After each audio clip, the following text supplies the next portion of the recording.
Lord Balaram brought him to his home as his invited dinner guest, and Arjuna ate the food the Lord respectfully offered him. Purport from the explanation of Srila Vishwanath Chakravarti. It is understood that Arjuna in his sannyasi role had just finished the 4-month vows of the rainy season and could now again accept general invitations from householders. Thus, no one would have suspected any unusual motive in his visiting Lord Balaram at this time. Alright, so Srimad Bhagavatam. We have more to learn from Srimad Bhagavatam than traditional hearers had to learn. What do you think about that proposal? Because traditional hearers means people throughout the ages who have listened to Srimad Bhagavatam. It's been widely recited. Mahabharata, Ramayana and Srimad Bhagavatam, these three are the most widely recited scriptures. I mean, like publicly recited. Ramayana is probably number one in its various forms, in Hindi, Bengali, Oriya, Telugu, Tamil, as well as Sanskrit. And Mahabharata is probably number 2, and Bhagavatam 3, and others also, but especially these three. Vishnu Purana in the Sri Vaishnava area, Nrsimha Purana in South Orissa. So we have more to learn because traditional hearers, they knew about the culture. We also have to learn about the culture from Srimad Bhagavatam. And it's actually, it may be very difficult to understand without understanding the culture. That's one reason why Srila Prabhupada, we can surmise, gave so many cultural asides or explanations in his purports. Because to understand what's going on, the whole, everything, with this whole story, how Arjuna takes the role of a sannyasi. What is a sannyasi?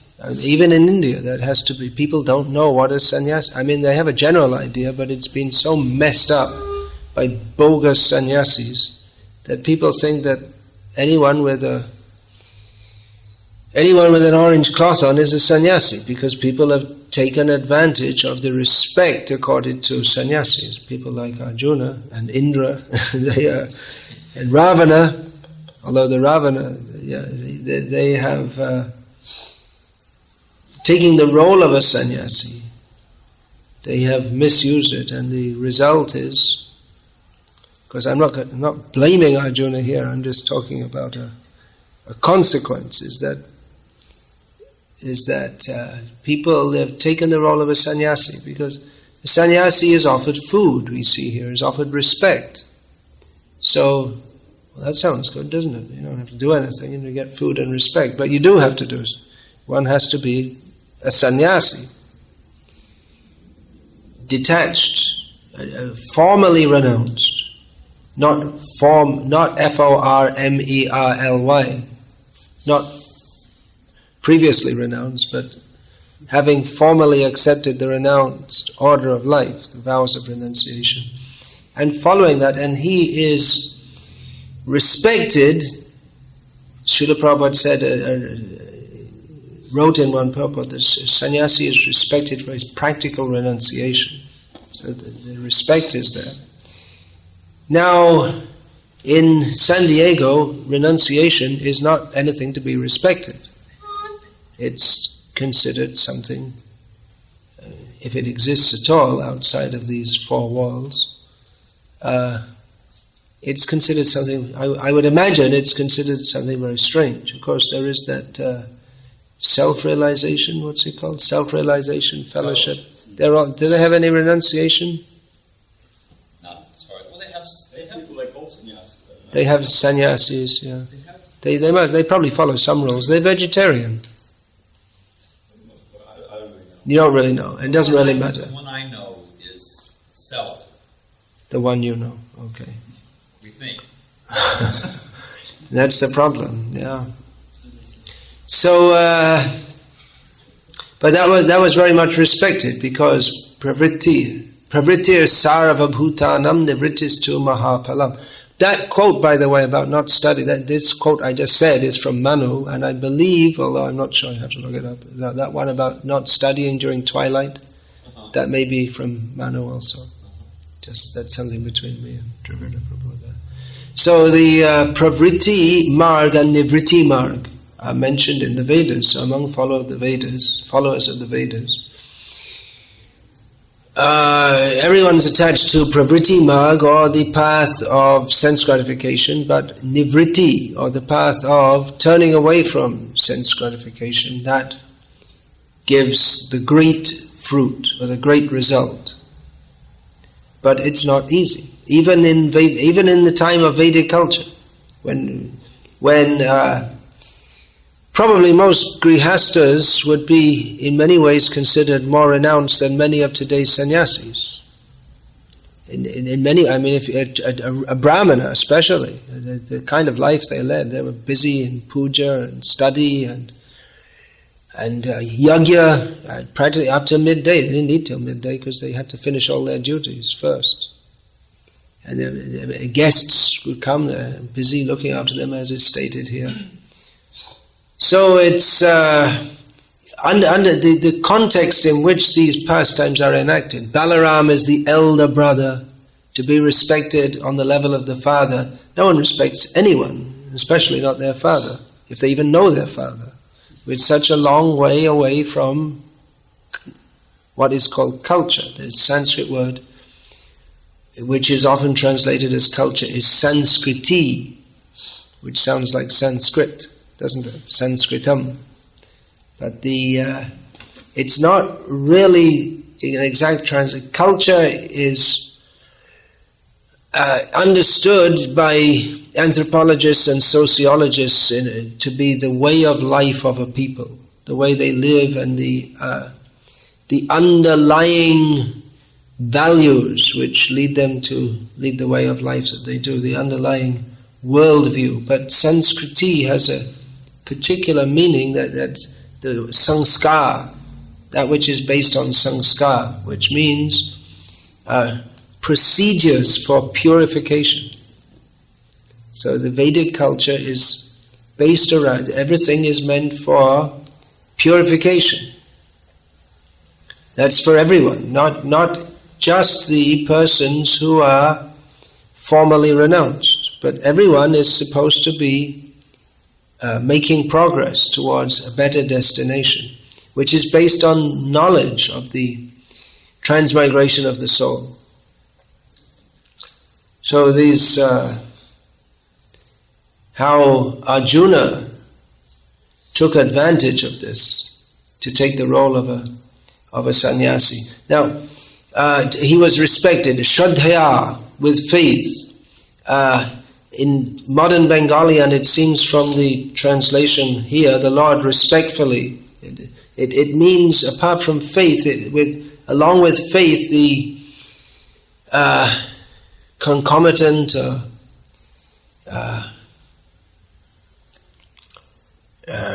what should we say? Attitude is respect or respectful behavior. So, if one has faith, a respected person, I have faith in him. It may, in modern Bengali, like I said, if you say he has shraddha in him, faith, the word is translated as faith, it may be used in the sense of often that he is respected by that person. So all these concepts, respect, who is to be respected, the sannyasi is to be respected, the elder brother is to be respected, the father is to be respected, the sadhu, the brahmana, to be respected. We see this thread of Vedic culture throughout the Bhagavatam. Why was Ashvatthama not physically killed? Because one major reason is because he is Brahmin by caste, even though he didn't act as a Brahmana. He was fallen from that status.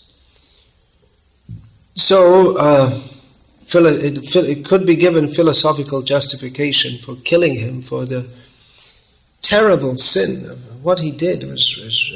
Makes Duryodhana and all the makes all the others look like, a bunch of choir boys, as the saying goes. What he did at the end of the battle, when the Pandava forces who were still alive, they were resting exhausted after 18 days of battle, and he came in and just killed them all when they were sleeping. It wasn't just the sons of Draupadi, it was many, many fighters. Drishtadyumna was one of them major fighters. He just slaughtered them all. Like he was the power of Lord Shiva, the destructive power of Lord Shiva entered into him, so even great fighters like Drishtadyumna couldn't stand up to him. He did such a horrible thing. But still, because it was thought that he is a Brahmana and the son of our Guru, that he should be, the concept of that respect should not be broken. So it's very, very powerful, very, very strong. More is the sociological term. Normative, it means that which influences people's behavior and way of thinking. I've seen this, living in Bangladesh, where that culture is still very strong. How the culture of respect it's an inherent part of life, and it's very difficult to, I would imagine, it's very difficult to even imagine if one hasn't lived in that culture. And in India in general it was there, but that's broken down a lot now due to democracy. And democracy in the West, of course, is considered practically sacred. And you can even go to war for the sake of using it as an excuse. You can go and, if people are not democratic, you can bomb them to pieces so that they will accept democracy, even if it's not part of their culture at all. And it's a stupid idea. I mean, in India, most of the people, at least up until recently, couldn't even read or write. And what do they know about the political issues? They're just purchased, literally. They vote with their thumb, the thumbprint. They can't even sign their name. Now it's more education. Whether that's a boon or not is questionable. But the respect was there. Of course, well, any society is hierarchical, and even in a so-called democracy, there are leaders and followers. And even however much you try to level it out, some people are going to be... I mean, it's ridiculous, the whole thing. No one's equal to anyone in any... No two people are equal. You can't find any two... Then we'd all just be totally... We'd be just like a bunch of robots if we were all equal in every respect. Here's one I throw out. This is a controversial one. That if we say that Jews tend to be very intelligent, good in business, good in acting, comedy, no one will object and say, yeah, that's true, isn't it? They're a little hesitant to lump an entire human mass of society, but go ahead, Mark. Yeah, well, I mean... They would call that stereotyping. There's stereotyping, like where you can... Black has rhythm. Yeah, well, that's another thing. If we say that blacks in general, and we find many sportsmen among them, and they tend to be good in dance. Indirectly, yeah, you don't understand it, because indirectly you're saying that they're superior in one way. But you're also implying they're inferior in other ways. That's why they don't like them. Yeah. Just so you're prepared, Marsh, what they'll say is that those are the only avenues open to them, therefore they express their creativity. I see. Opens up. They're good at business, they're good at everything. Well, actually, I tend to agree with you, I'm just telling you. There were already Red Indians who the Western settlers completely dominated when they arrived, but they could have made them slaves, but they didn't, because they weren't hardworking and they weren't strong, so they brought blacks from Africa. That's what I read in a book. So yeah, okay, it's not recorded. So well, maybe people don't like to say these things, but they have different opinions. They have different, but in general, if you could even probably statistically sort it, if you wanted to, but no one would want to. Absolutely right. Yeah, But we don't generally- you can't say it because there's this idea that it shouldn't be true, which is ridiculous. So indirectly, you're saying that they're better than others in some ways. So there'll always be leaders and followers, and the communism was an attempt to make everyone equal in all respects, and of course it didn't work, as George Orwell said. All animals are equal, but some are more equal than others. He found the defect in that. So the respect, it's required to be offered to seniors. But of course, in Vedic culture or in anything approaching civilization, there was a reason to respect them also. Everyone was trained. It was actually a very disciplined system. Just like people get very upset when they read in Prabhupada's books that women are not to be given independence. But actually, no one was given independence. It's just a question of degree. You'll find in the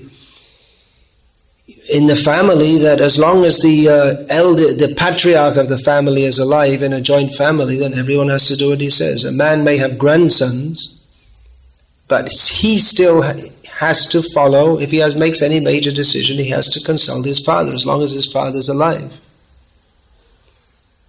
And the culture is very stable and steady also. Many of the difficult questions which arise in modern society just don't arise in stable cultures. It's just not so complex and difficult.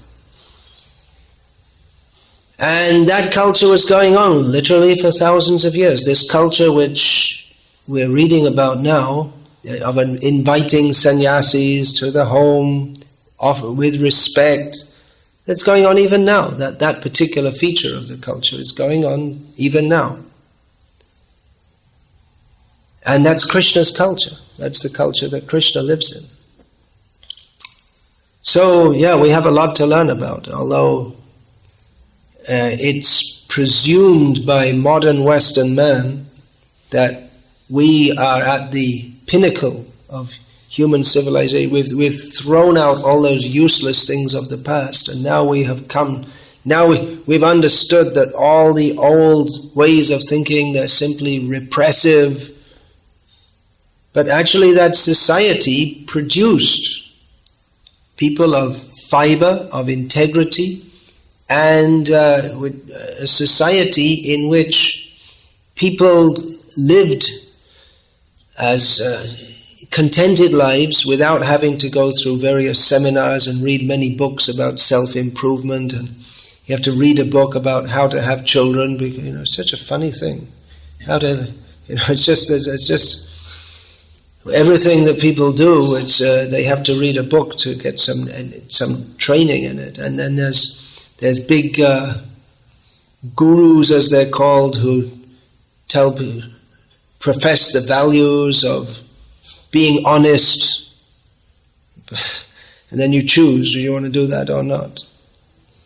But the whole society, one thing, it was very strict, as we were discussing the other day. Srila Prabhupada mentioned about up until recently in Kashmir, the Maharaj, he followed the system. It's not just an Islamic system, it's much decried in the West, but the system was a thief is deprived of his ability to steal by cutting his hands off. And you don't have thieves in a society where they are treated as such.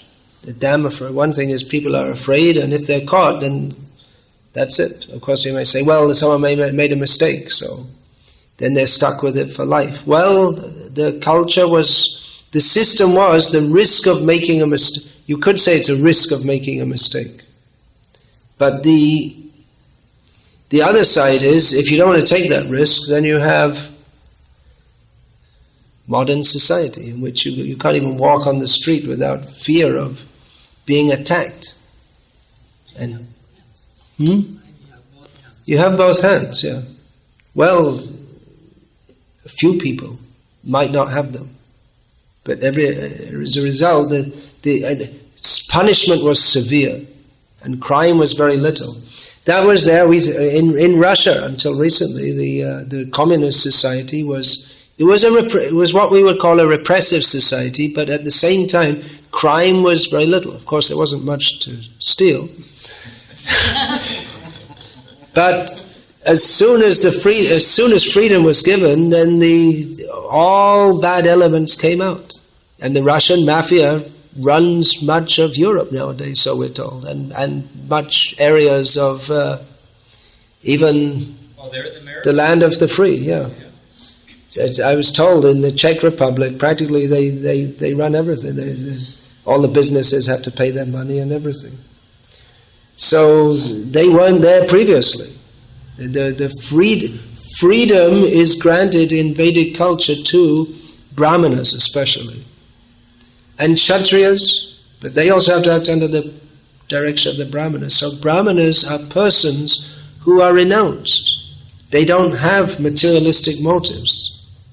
So they're trusted. That if they're given freedom, they're not going to misuse it. And they're also bound by the Vedic injunctions. They have to be a Brahmana. What do you have to do every day? All the different rituals they have to follow for purification.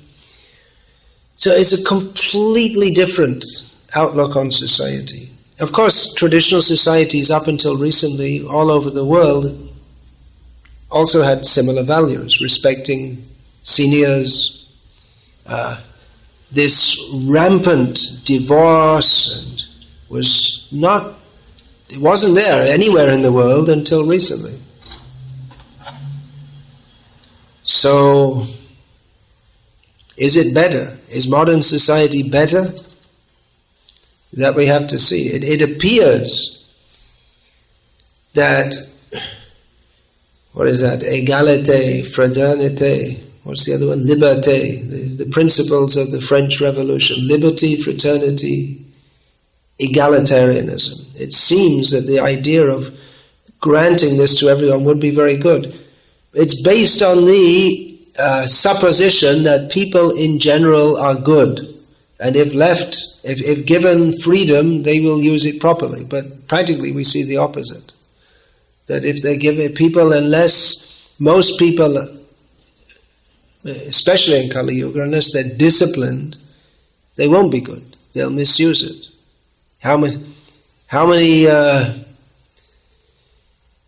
people, if they see something fall off the back of a truck and they look around and no one's watching them and the truck's sailing off down the road, how many people will catch the number of the truck and give them and return the goods, especially if it's something which they find they want? It's what is that? There's a saying in Tamil that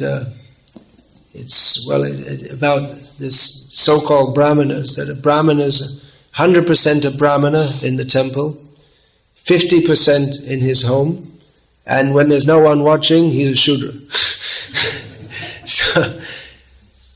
So is this society actually better? For its the idea. I read something a few years ago in the Kali Yuga Purana, in the newspaper, that an American student he was saying that, well, America is the best, modern America is the best society in the history of humankind because it gives maximum opportunity to every member of that society to the pursuit of happiness, which... So many homeless. Why so many homeless people? Well, they're pursuing, I guess, happiness. They just didn't find it. Still looking. But What it is, it's the glorification of the individual, and then what practically happens is everyone is pitted against everyone else, and the happiness is defined as the opportunity for sense gratification, and therefore the idea is you can enjoy yourself as much as you like as long as it doesn't harm anyone, and therefore homosexuality, that's nothing wrong, doesn't harm anyone. So, what's the harm? So what is the harm? What should we reply to that? It's difficult for people to understand our reply unless they understand that the whole purpose of life is not sense gratification. The purpose of life is purification of consciousness. So without that, then naturally society degrades, and then it loses its strength. America got its strength from religious conviction, and we find that any powerful civilization, when it becomes powerful, then the members engage in sense gratification grossly, and then it loses all its strength, and then it's overrun by savages. That happened to the Roman Empire. It didn't happen to the British Empire, but Prabhupada said they lost India. The strength of the British Empire was the Indian soldiers. When they lost India, then they knew, well, we're finished, we can't maintain it. So Iraq, Mesopotamia, that used to be a great flourishing civilization. Now it's Iraq was not even known, the name wasn't even known to most Americans now. Now it's a testing ground for various missiles and things like that. So what is the point of this class? The point is that there is a great culture which Srila Prabhupada wanted to revive, and we can't even begin to understand the nuances of the pastimes of Krishna unless we understand this culture, what to speak of entering into them. The whole point about the gopis being the topmost devotees is that they are superficially the wives of others.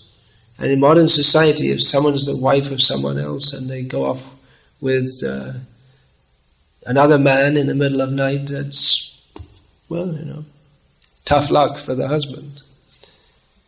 But in Vedic society, that is considered just the worst possible thing.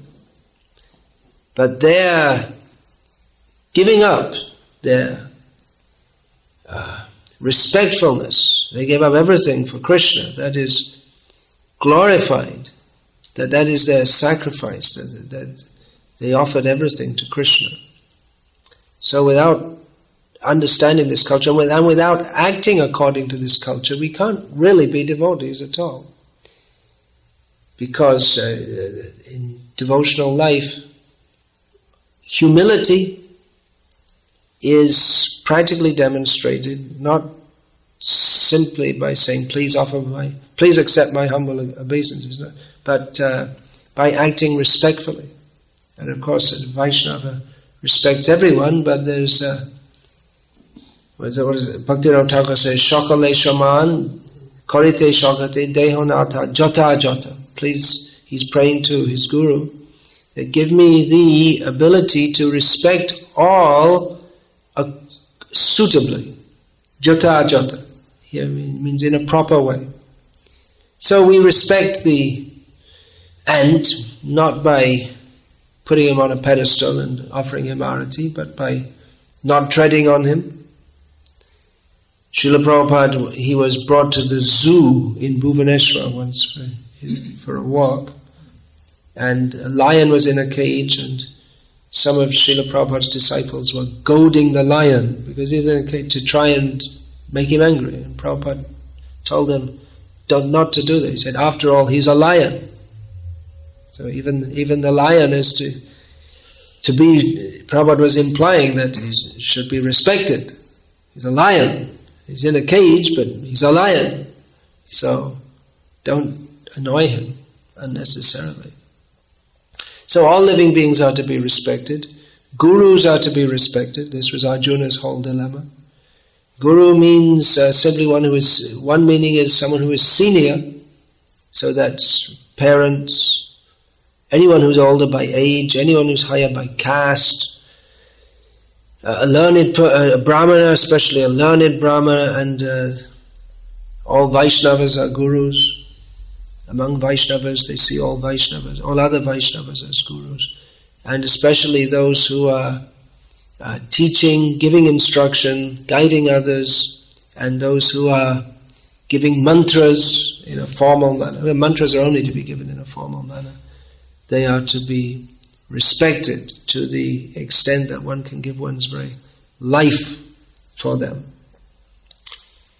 So in this way, by offering respect up, then knowledge and mercy reciprocally comes down. It's not that we can attain Krishna consciousness or any advancement in life simply by our own endeavor, but by the mercy of superiors which comes down from them, then we can go up. But we have to attract that mercy by offering respect up to them. It's stated by Manu that if one fails to stand when a superior enters, then the person may not stand, but his life hairs go up and leave him. In other words, well, it's even physically debilitating. Now, people might not accept that nowadays, but Manu says so, and we accept that. All right, so there was a bit of a rambling discussion, and I'll open it up for more comments, questions, objections, or whatever else there may be. Yeah, I'll ask Mahatma Prabhu first, even though I saw you first, because he is senior to you. In all respects, in age, devotional standing, position. He's taller too. He's taller too, but that doesn't count. That's only in Mleccha culture. If one's got a big, strong body, he's considered superior. Among Kshatriyas, that may be also. Yes, please. I've heard Hridayananda Maharaj explain the word Shraddha. Hridayananda Maharaj explained the word Shraddha, yes? Yes, Shraddha, Dha, to place, Shraddha, the heart. To place the heart. That's interesting. I didn't hear that. That's why that understanding of giving respect. Yeah. Shraddha, to place the heart. So it's not one may respect out of fear also, but this etymological derivation suggests respect out of love, not out of fear. There are other words for faith. Vishwas is a common word.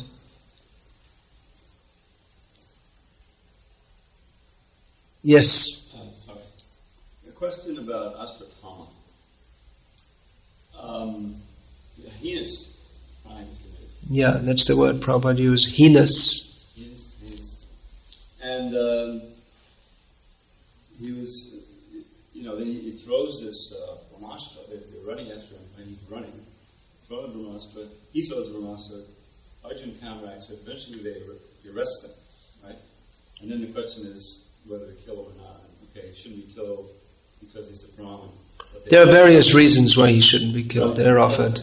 Because he's not killed. He's humiliated. They cut his top line off and let him go. Yeah. Again, he throws a brahmastra to try to kill Pariga. Yeah. Right. And he's, of course, that's counteracted. But then he's out of the scene. My understanding from all of this with Ashvatthama, and maybe you confirm this if I recall correctly, is that he is still alive.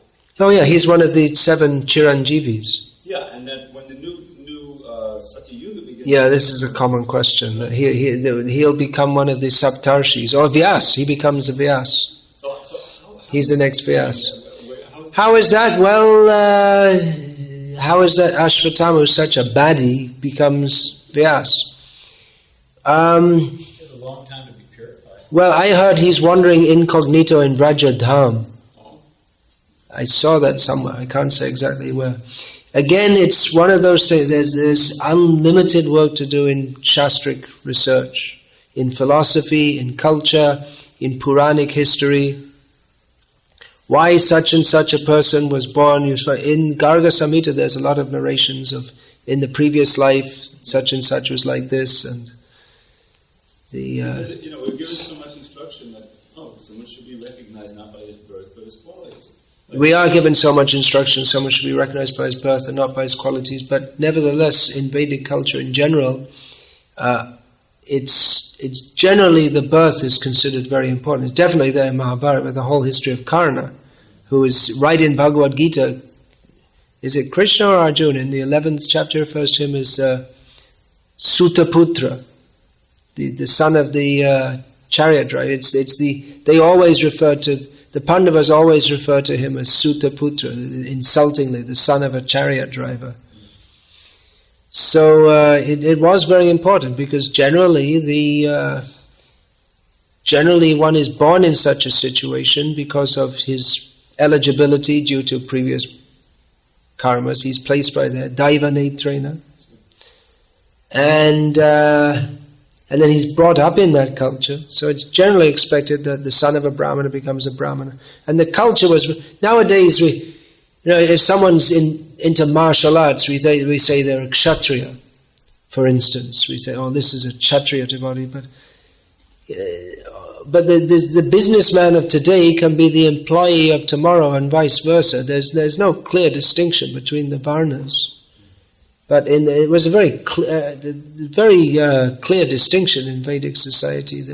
They'd live in different areas, and their whole outlook was oneness was there, but the Brahmanas, they were interested in study and renunciation, at least they're supposed to be, and religious activities, and they did lots of yagyas, and whereas the Kshatriyas, and both the Kshatriyas and the Vaishyas were interested in wealth and opulence, but the Kshatriyas, they were very martial spirited also, whereas the Vaishyas are business spirited.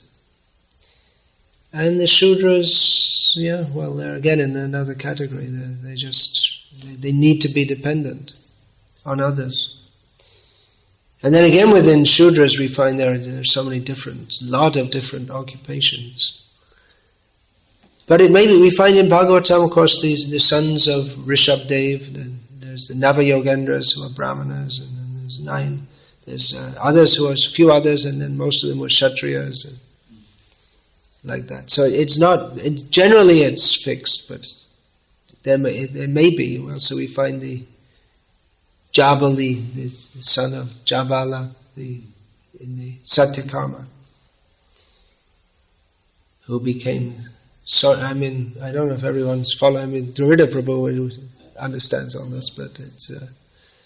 I guess it's not basic stuff. It's not that difficult to follow, also. But that's the famous story of the Satyakama approached, who is that, Gautam? And then he asked to become his disciple. He said, well, are you a Brahmana? Because he'll only teach a Brahmana. He said, I don't know. So he said, well, who's your father? He said, I don't know. Go and ask your mother. Because the idea was that ask your father then means that we understood by his father whether he's a Brahmana or not. So he asked his mother, and she said, I don't know either. I had so many boyfriends. So he went back and told that, and the Guru said that, well, if you can tell me that honestly, such a shameful thing, then you must be a Brahmana. You're definitely not a Brahmana by birth, but you're fit to learn. Of course, that's interpreted differently by the proponents of caste by birth. They say that his father was a Brahmana. Or Prove that his father was a Brahmin, that's what they'll say, right? maybe, I can't remember how they justified exactly. They may be very... Yeah, all these things. If we're to establish Vedic culture, there's a lot of work to do in research, actually. A lot of work. It's a necessary function that has to be done, undertaken. Yeah, anything? Yes, Vasilios. I was going to add, Maharaj, that George Washington, you were speaking how the country was founded on religiosity and morals. And he said... He was the one who, I cannot tell a lie, is it? I was thinking he was going to use that as an argument for him being a Brahmin, because he didn't lie to his father. He didn't lie to his father. Of course, he cut the tree down. And we don't even know that part's true. It may be one of those fables also, who can say? Yeah, George Washington, the honest beefeater, yes. And he actually said about democracy, he said, unless the people are religious and moralistic and educated, then the whole system of democracy... Unless the people are religious and moralistic and educated, then the whole system of democracy will not work. Will not work. Well, that's another misconception, that by educating everyone, they will all become religious and moral. Prabhupada, among the many things he said, which are not at all PC, was that we shouldn't. Not everyone should be educated. You see, mass education is the level of the average, the person, what they read. I mean, there's a huge number of novels, and almost every novel is just completely stupid. And there's cartoons and what do they call this? Tabloid newspapers. Is that the same word you use here? Tabloid newspapers. Yeah. And all the magazines are just about fishing and all kinds of stupid things. Fishing's the least of it. Yeah, sex magazines. Like this, and it's increased the lies actually in democracy. Instead of just rulers being that's why I say in some ways Hitler was better than our modern leaders, because at least he said, "Here, I'm glad this is not on the, it's not out in public." But he said, "Look, we're Germans and we're jerks. We just we're going to take you over. We're stronger than you, and we're going to dominate you, and to hell with you, and kick you in the backside and shoot you in the head and this and that." But nowadays, in the name of democracy and humanitarianism and justice and truth and peace, people, just like Iraq and Afghanistan, it's for geopolitical purposes that they're invaded, but it's in the name of democracy. So it just increases hypocrisy, that's all. It's the same thing going on, but it's just hypocrisy. Yes? Just a small historical footnote. The way the original, and I'm not arguing for American democracy, but the way it was originally set up, there was the Electoral College. There was an Electoral College, I see. No, and here was the principle. Yeah. The principle established by the Founding Fathers of America was that most people in the backwoods don't know what they're doing. I see. And they would vote for the smartest man they knew. And those smartest men, the Electoral College, would then select the president. And only until whenever it was that they have this general democracy. But it used to be, my point being that even the Founding Fathers of America accepted that democracy didn't mean that everybody voted. I see. But everybody had a vote to select who they thought was the smartest person. And then those educated, supposedly educated. So there was a filtering system. Even they accepted it. Oh, we still have electoral college. And it's it's seen as an and it gave us George Bush. But it's seen as an anachronism. Yeah, they changed it to Anyway. Well, in one sense that goes on, but it's just that you vote representatives and then they vote among themselves. Yeah, it was just, my point is, all I'm trying to say is I'm supporting... They recognize that, They recognize yeah. Whereas the Vedic system, there is a king and he has brahmanas who advise him. And but he's responsible and he's trained. But you get Vedas every now and then. You get a Veda, yeah, now and then. Yeah. That's material. But he was dethroned by the brahmanas. Yeah. That's why brahmanas are necessary in society, otherwise they cannot be human civilization. Without knowing the goal of life and without being detached, one cannot give. We have to be absolutely detached.